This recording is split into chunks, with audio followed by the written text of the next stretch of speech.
PTI कारकुनान ने civil war की call दे दी है। उन्होंने कहा है कि अगर इमरान खान साहब को रिहा ना किया गया तो पूरे पाकिस्तान को आग लगा दी जाएगी। इस वक्त मैं लाहौर कैंट में मौजूद हूँ और यहाँ पर जो पीटीआई कारकुनान उन्होंने पाक आर्मी को, रेंजर्स को यहाँ पर भगा दिया है। खान साहब को जब तक रिहा नहीं किया जाएगा, अब तो ये अभी आहिस्ता आहिस्ता लोग निकल गया, पूरा पाकिस्तान तब तक बंद होगा जब तक खान साहब रिहा नहीं होगा। ये कोई बॉर्डर नहीं है, ये इंडिया का बॉर्डर नहीं है, बल्कि ये कोयटा शहर है। हम मासूम बेगुनाह कारकुनों पे गोलियां बरसाई जा रही है, आंसू गैस फेंके जा रहे हैं, शेलिंग की जा रही है। खुदा के बंदो, ये जो किया है ये खुली गुंडागर्दी नहीं है, ये दहशतगर्दी नहीं है। एक इंसान वहाँ पर गया है पेशी के लिए, हाजिरी के लिए, तो कहाँ है सुप्रीम कोर्ट, कहाँ है हाई कोर्ट, किधर है हमारे जज, किधर है हमारी अदालतें? मेरी शक्ल देख लो आसिफ मुनीर, ये चौकी मैंने चलाएंगे। और यहाँ पर उन्होंने कैंट पर कब्जा कर लिया। आप देख सकते हैं मेरे पास पीछे जो है पुलिस की गाड़ियाँ मौजूद हैं जिनको आग लगा दी जा गई है। कहा जा रहा है कि शायद एक कोई डीएसपी की गाड़ी है और दूसरा पुलिस की गाड़ी है जिसको इन्होंने आग लगा दी है। जी ना, तहरीक इंतशार ने दहशतगर्द कार्रवाइयों का आगाज कर दिया है और पाकिस्तान की मुसल्लह अफवाज, GHQ, corps commanders residence, air bases, इन पर हमले करके उनको तबाह बर्बाद करना और उनको आग लगाने का काम शुरू किया हुआ है। कोर कमांडर के घर को आग लगाई जा रही है, दरख्तों को आग लगाई जा रही है और आप लोग कह रहे हैं कि आप लोग पूरा अमन एहतजाज कर रहे हैं। कोई कोर कमांडर के घर पे जानबूझ के पाकिस्तानी आर्मी ने अटैक करवाया, जीएचक्यू पर अटैक करवाया, लोगों को ये बताने के लिए कि साहब now we have to take over. Tehrik Taliban, जहन्नुम के कुत्ते खवारिज जो थे, उन्होंने जिन जिन मकामात पर हमला किया था, आज पीटीआई ने उन्हीं तमाम मिलिट्री इंस्टॉलेशंस को टारगेट किया। अब कंट्रोल नहीं है, आवाम पूरा मुल्क तबाही की तरफ जा रहा है।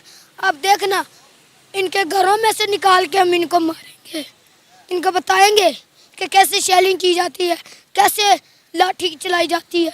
कि आज अगर कायदे आजम जिंदा होते तो वो क्या सोचते कि मैंने ये क्या किया है, ये क्या है, ये मुल्क है। दूसरा, जिंदा नहीं है तो कब्र में होंगे तो बेचारे करवटें बदल रहे होंगे कि ये क्या हो गया, ये क्या है, ये what kind of master I have created, ये क्या है। जय हिंद दोस्तों, स्वागत है आप सभी का भारत बुलेटिन चैनल पर। दोस्तों, पूर्व प्रधानमंत्री इमरान खान की गिरफ्तारी के बाद पाकिस्तान में अशांति की लहर दौड़ गई है, जिसके परिणाम स्वरूप देश के लिए एक बड़ी शर्मिंदगी पैदा हुई। एक चौंकाने वाली घटना में खान के समर्थकों ने पंजाब के मियांबली में एक सैन्य ठिकाने के बाहर धावा बोल दिया और एक चीनी सेनयांग F-6 डमी विमान में आग लगा दी। तोड़फोड़ की कार्रवाई ने खान के समर्थकों के बीच तीव्र हताशा और गुस्से को उजागर किया, जिससे देश में संकट और गहरा गया है। जैसे ही पाकिस्तान के भीतर तनाव, भारत तुरंत हाई अलर्ट पर रहा। सीमा पार के घटनाक्रमों पर बारीकी से नजर रखी। बढ़ती हिंसा के बीच पाकिस्तानी सेना द्वारा संभावित साजिशों की आशंका से भारतीय सेना ने नियंत्रण रेखा और अंतर्राष्ट्रीय सीमा पर अपनी सतर्कता बढ़ा दी। स्थिति ने क्षेत्र की स्थिरता और दोनों देशों के बीच द्विपक्षीय संबंधों में और गिरावट की संभावना के बारे में भी चिंता जताई। डमी विमान पर आगजनी का हमला चीन के साथ पाकिस्तान के घनिष्ठ संबंधों का प्रतीक, स्थिति की अस्थिर प्रकृति को रेखांकित करता है। इस घटना ने खान के समर्थन आधार के भीतर गहरी निराशा की ओर ध्यान आकर्षित किया, जिसने उनकी गिरफ्तारी को एक अन्यायपूर्ण कार्य के रूप में देखा। स्थिति तेजी से विकसित होने के साथ अब ध्यान इस बात पर टिका है कि पाकिस्तान के अधिकारी संकट को कैसे संभालेंगे और देश में शांति बहाल करेंगे, जबकि अंतर्राष्ट्रीय समुदाय उत्सुकता से इस अशांति के प्रभाव को पहले से ही नाजुक भू राजनीतिक परिदृष्टि से देख रहा है। तो दोस्तों, इस पर अधिक जानकारी के लिए आइए बढ़ते हैं वीडियो की तरफ। और दोस्तों, चैनल को लाइक, शेयर एंड सब्सक्राइब करना ना भूलें। धन्यवाद। इस बात से मैं शॉक हुआ कि लोग रावलपिंडी में घुस गए थे जीएचक्यू में, कोर कमांडर के घर पे, क्योंकि कोर कमांडर तो वो खुदा हैं जो पाकिस्तान की किस्मत का फैसला करते हैं सर। ये लोग आर्मी चीफ के साथ बैठ के, और कोर कमांडर की कॉन्फ्रेंस होती है, वो बाकायदा मीडिया में फ्रंट ब्रेकिंग न्यूज होती है सर, कि कोर कमांडर की कॉन्फ्रेंस में ये डिस्कस किया गया। और कोर कमांडर की, और ये कोर कमांडर की ऐसी कॉन्फ्रेंस है जहां पे इकोनॉमी और डिप्लोमेसी डिस्कस होती है सर। हमारी जो आर्मी कमांडर की कॉन्फ्रेंस होती है उसमें ऐसा कुछ नहीं होता sir. And we are, I think, twice as large and as far as the numbers of the army is concerned, but हमारे ऐसा कोई डिस्कशन नहीं था। और पाकिस्तान में तो ये इस तरीके के जैसे छोटे छोटे खुदा होंगे ना, ये इकट्ठा करती है और बड़ा खुदा इनका आर्मी चीफ है। तो आई वॉज वेरी सरप्राइज जब लोग घुस गए वहां पे। तो I am still reeling from shock sir, I will be very honest with you. मैं ईमानदारी से बोलता हूँ तो मुझे अभी भी ये बात समझ में नहीं आई कि कैसा हो गया, लेकिन large scale violence in Pakistan. और ये पीटीआई वालों ने बोला भी था, वैसे पीटीआई वालों ने बोला था कि कि इमरान खान हमारी रेड लाइन है, उन्होंने बोला था, आपको याद भी होगा। कि अगर खान को कुछ हो गया तो फिर इसके जो भी नताइज होंगे इसके जिम्मेदार आप खुद होंगे. So today they have crashed into core commanders residence and GHQ Rawalpindi. पता नहीं ये कहां पे. एक और चीज है सर जो मैं आपसे कहना चाहता हूं, जो कि र्यूमर फैल रहा है, मुझे नहीं पता ये सच है कि झूठ है सर, पर सोशल मीडिया पे उड़ती उड़ती खबर है पाकिस्तान में कि ये फॉल्स फ्लैग ऑपरेशन था. कोर कमांडर के घर पे जानबूझ के पाकिस्तानी आर्मी ने अटैक करवाया, जीएचक्यू पर अटैक करवाया, लोगों को ये बताने के लिए कि साहब now we have to take over. अब ये र्यूमर है, कितना सच है कितना झूठ है सर मुझे नहीं पता. I am not sure, I am not aware, और मैं इसकी गारंटी नहीं ले सकता, लेकिन ऐसा उड़ती उड़ती एक बात आई थी. क्योंकि यही चीज मेरा शक था सर जब ये पुंछ साइड में अटैक करवा रहे थे ना आर्मी के ऊपर. दे वर सेइंग दैट कि आर्मी के ऊपर अटैक जो है उससे इंडियन आर्मी रिटेलिएट करेगी.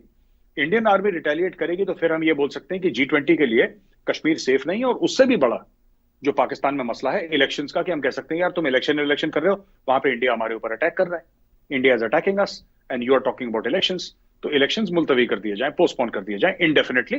पहले इंडिया को संभालेंगे तो कौम सारी की सारी कौम आ जाओ पीछे, जो आपका सिपा सालार है, आपका आर्मी चीफ है, उसके पीछे लग जाओ, और बाद में हम देख लेंगे इलेक्शन कब करने. इलेक्शन और नंबर 2 मुल्क रहेगा तो इलेक्शन भी हो जाएगा.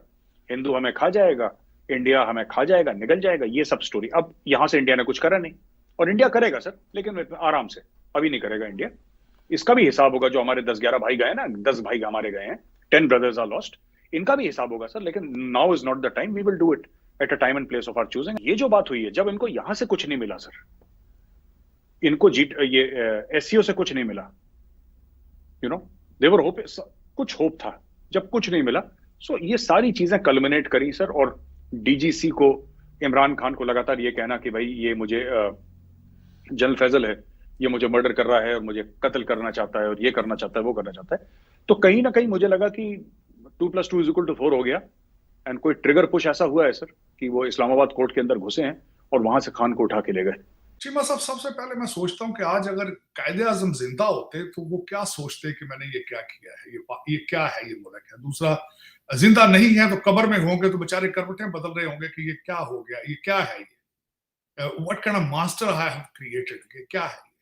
एक तो ये दुख वाली बात है. दूसरा, उसमें ये कहूंगा आज जो कुछ हुआ है इसमें जयशंकर साहब का या भारत का जो एक उनका रिजर्वेशन है कि not to start a dialogue और ट्रेड और एनीथिंग, उसको तकवीत मिल रही है. तीसरी सबसे खतरनाक बात यह है कि जब जीएचक्यू को आज डिफेंड नहीं किया गया, लौंडे लपाड़े अपने सिर्फ पत्थर बटे और छड़ियां उठा के अंदर घुसे हैं, तो उससे सिग्नल दुनिया को यह गया कि ये country has atomic assets.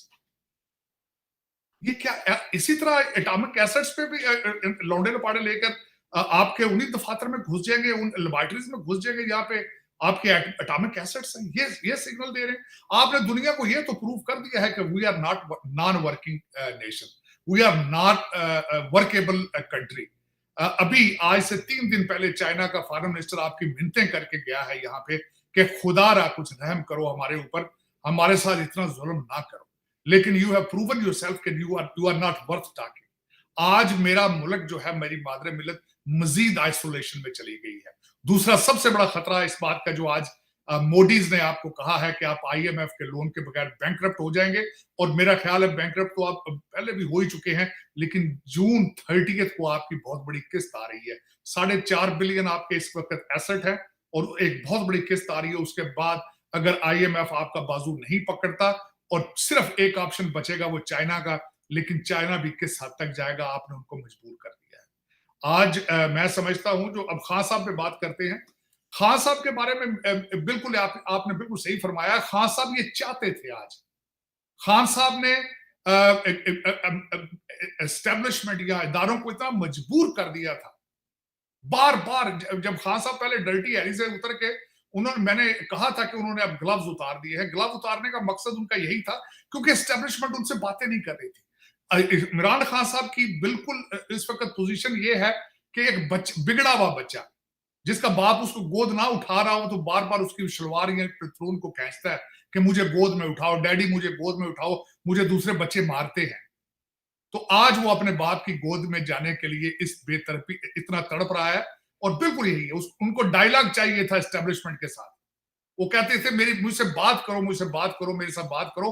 Khan साहब ने अगले दिन बंद दरवाजों में अंदर अपने जो उनके खास लोग हैं उनको बताया है कि पाकिस्तान इज नॉट, पाकिस्तान में कोई भी एस्टेब्लिशमेंट के बगैर जो है वो ताकत में नहीं आ सकता और पाकिस्तान के अंदर हुकूमत एस्टेब्लिशमेंट के बगैर नहीं की जा सकती। ये खान साहब के अंदर की बातें जब बाहर निकली, खान साहब ने जिस तरीके से अगले दिन व्हील चेयर के ऊपर बैठकर जो बातें की हैं, फिर उसके बाद जब वो लाहौर के लिए इस्लामाबाद के लिए निकले हैं और गाड़ी में से जो मैसेज दिया है उनका बिल्कुल वही मैसेज था कि अब्बा जी मुझे गोद में ले लो, मैं मर जाऊंगा आपके बगैर, ये मैसेज था। और वो अपने बाप की गोद में चले गए हैं आज। फिर दूसरा उसके ऊपर तड़का लगाया असद उमर ने, उसने कल बैठ के एक प्रोग्राम में कहा है कि आर्मी चीफ और खान साहब को 15 मिनट के लिए दरवाजे में बंद करके चाबी गुम कर दें तो सारे हालात ठीक हो जाएंगे, सारे हालात ठीक हो जाएंगे। हम के कमरे में बंद और चाबी खो जाए, देखे जरा, ये मुल्क है, ये कायदे आजम ये बनाकर गया था। लेकिन जो मुझे दुख है आज इस बात का, इस सारे जो हम बातें कर रहे हैं इसमें जलील कौन हो रहा है? पाकिस्तान हो रहा है। अब वो मैं बताता हूं किस तरह। एक तो मैंने आपको बता दिया कि भारत की आर्मी भी इस वक्त अलर्ट होकर बैठी कि ये पता नहीं यहां से क्या होने वाला है इस मुल्क में। एक तो वो बात। दूसरा, वो सोच में पड़ गए कि इनसे आगे फ्यूचर में भी हाथ मिलाना या नहीं मिलाना। वो पहले ही आपसे कई खदशात हैं, कई रिजर्वेशंस हैं, लेकिन वो फासले मजीद बढ़ जाएंगे। दूसरा, इस वक्त दुनिया के हर कैपिटल में 2 तस्वीरें नजर आ रही हैं कि GHQ के दरवाजे तोड़ के खवातीन भी अंदर चली गई हैं, बंदे भी चले गए, गालियां हैं और कोर कमांडर का घर जल रहा है। नुकसान क्या है? आप एटमी ताकत है।